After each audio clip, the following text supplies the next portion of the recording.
Don't get caught up in the beauty of Honolulu. Just rest. Relax.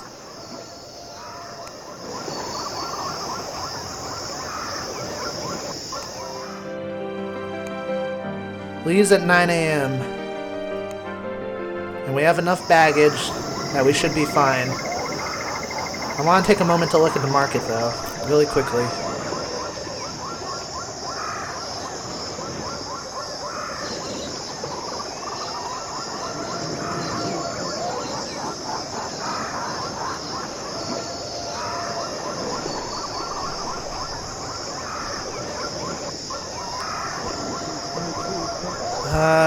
Look at that. No. Go! Oh, just barely made it on. And we have, like, no money. Shit.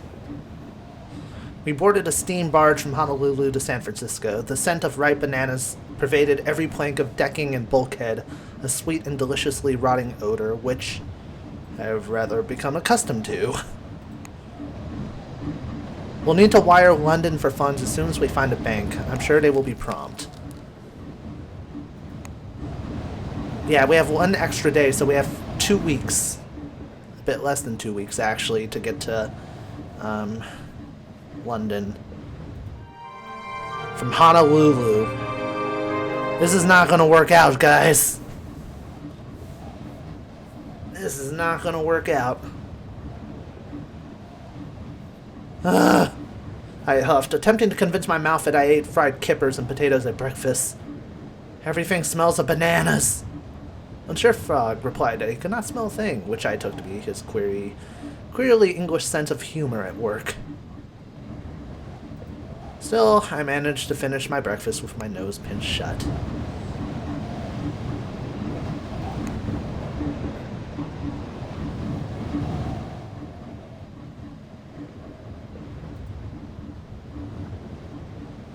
I woke in the middle of the night, convinced that someone was in the cabin with me. I stayed very still and listened. There was a long wave-lapsed silence until I heard distinctly a dragon shuffle.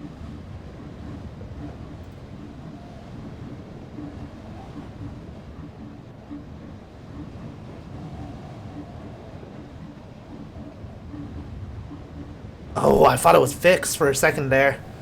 I lunged in the direction of the noise and hit something soft and person-shaped and familiar. Monsieur Fogg, I cried, and my midnight visitor blinked and straightened and looked about my cabin in genteel surprise. What am I doing in your cabin, Pastor Padu?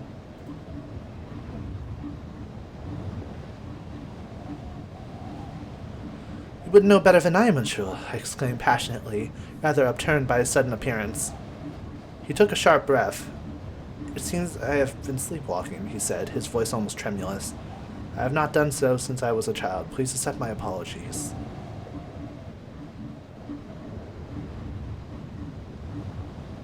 Would you like to stay for a while? I am awake after all. I would like that, thank you. How did that deteriorate my relationship with him?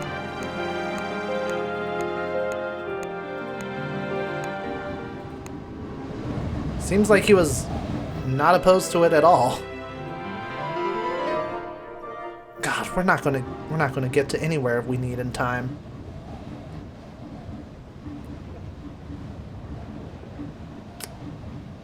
Captain Kalani was a heavily pregnant Hawaiian woman who found Monsieur Fogg's English accent a source of great mirth. Say something else, she demanded over breakfast. Please, Mr. Fogg. I distracted her with some idle talk, and my master cast me a grateful look. All in a day's work for a valet of my impeccable caliber. But of course.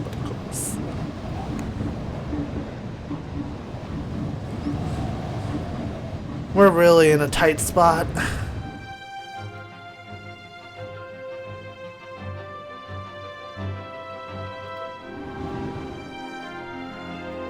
Oh no, I didn't mean to close that.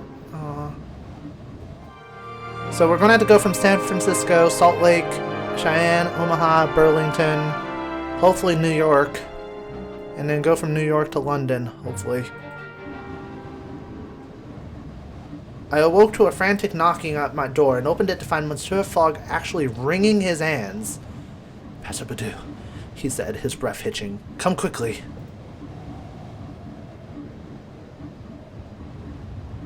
Oh shit, she's having her baby.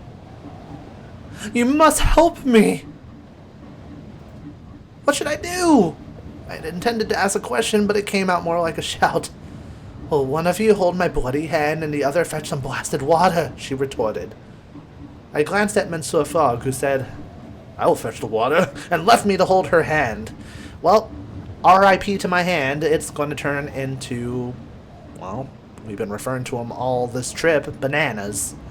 Smushed bananas. "Are you in much pain?" I asked inanely. She gave me a look so full of venom that I felt a sudden sweat pricking my brow.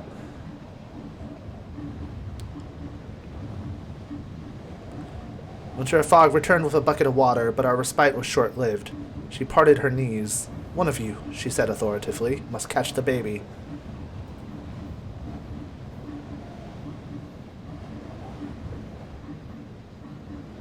I steeled myself to the role and relinquished her hand to Monsieur Fogg. I tried to compose my expression into something cool and medical and detached, but I fear I met with mixed success at best. After an infinitely long, infinitely terrifying interval, which I have not had the means to describe, I held a small, squalling, red-faced baby in my arms. I took off my own jacket and wiped the blood-burst fluids from the baby's face, calling it a worthwhile loss.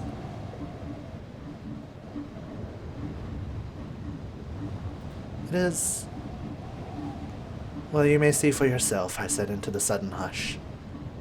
Captain Kalani was sweaty and wild-eyed and utterly exhausted. She held the baby to her chest as though it were an infinitely precious thing.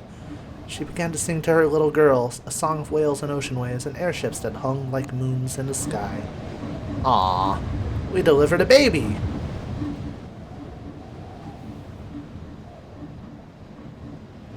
We are badasses. "I will call her Jean," Captain Kalani told us as we tethered at San Francisco. "You are excellent midwives." I was overcome and ducked my head like a boy from the countryside.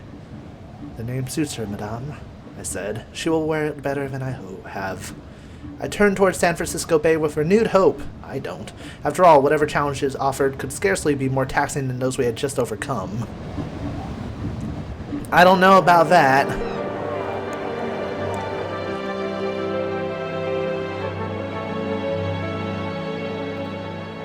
Alright, so we're regarding the manager.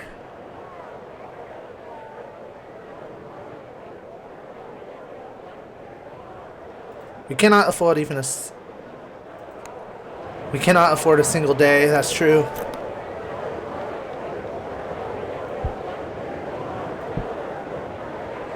Hopefully I'll be able to sell that.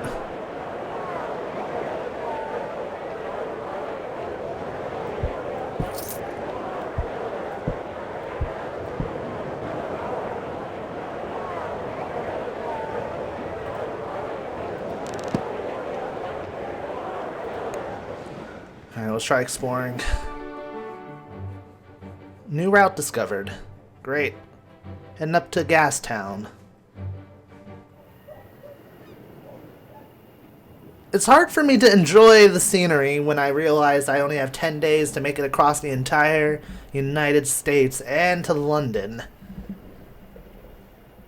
By airship, maybe, but... Wait, is there an airship? Is there a possibility of an airship nearby? No, just steamboats. Oh, just gonna have to rely on our wits and inhibitions.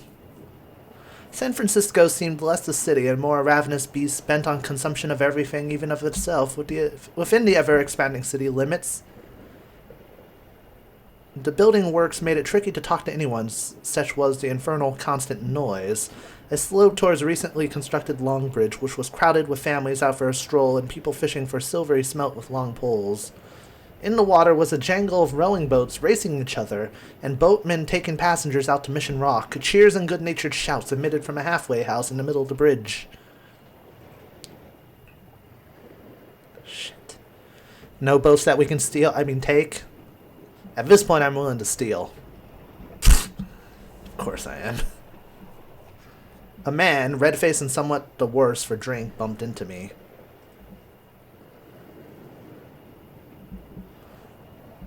I excused myself politely, and he made an apology in return, slinging an arm around my shoulders. Hello, he exclaimed. You sound like you're from around here.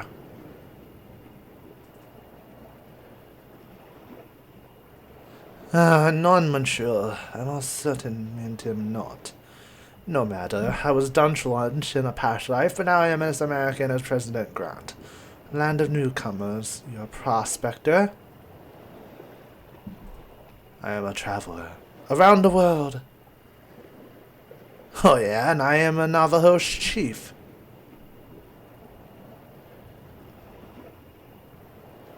What, really? His eyes widened and he slapped his thigh. That's incredible.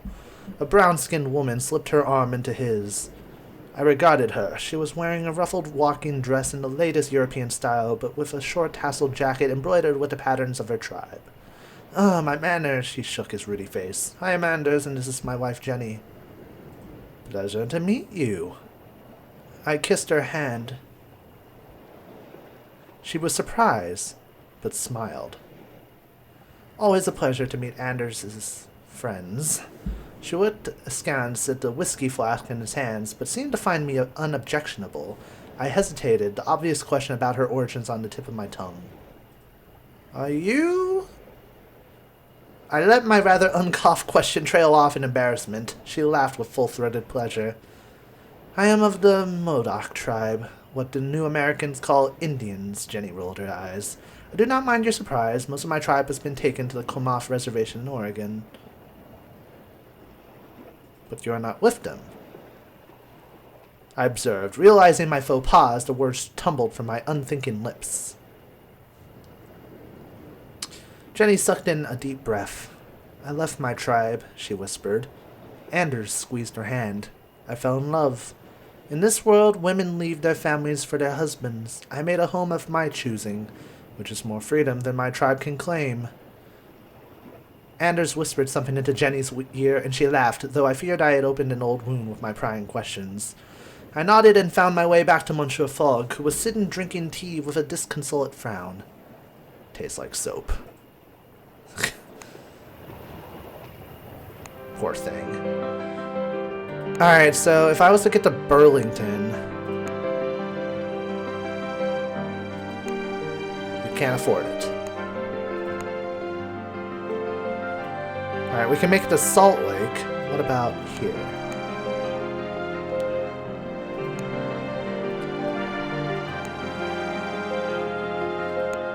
At the very least, we're making it to Cheyenne. Take what we can get, damn it.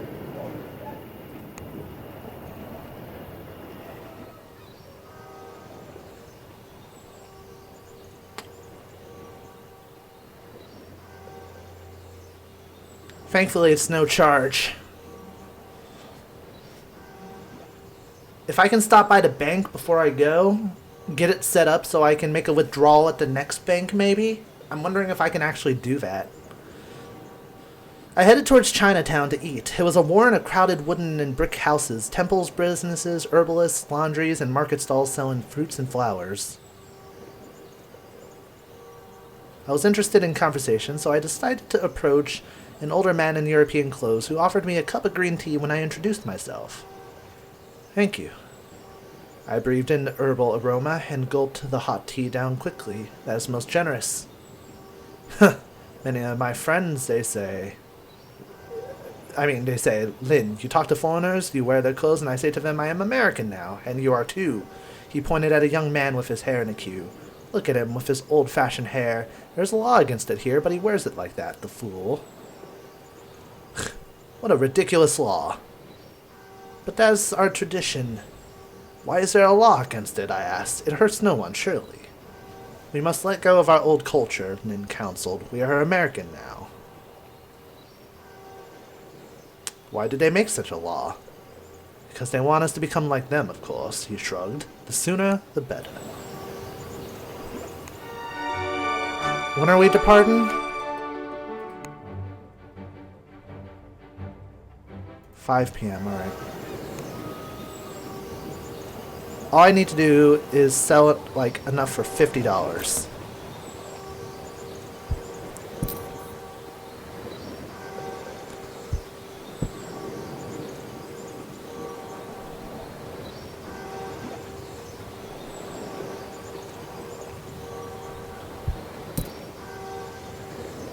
Keeping the railway set, sorry.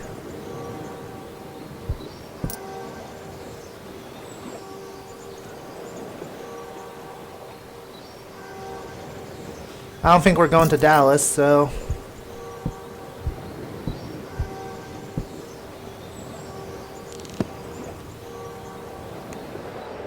Stop by.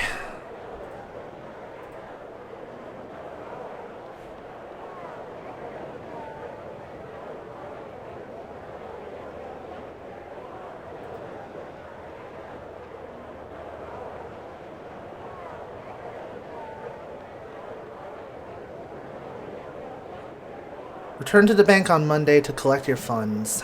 Thursday, Friday, Saturday, Sunday, Monday. Fuck. Well, it is what it is. I'll try and make it as far as I can.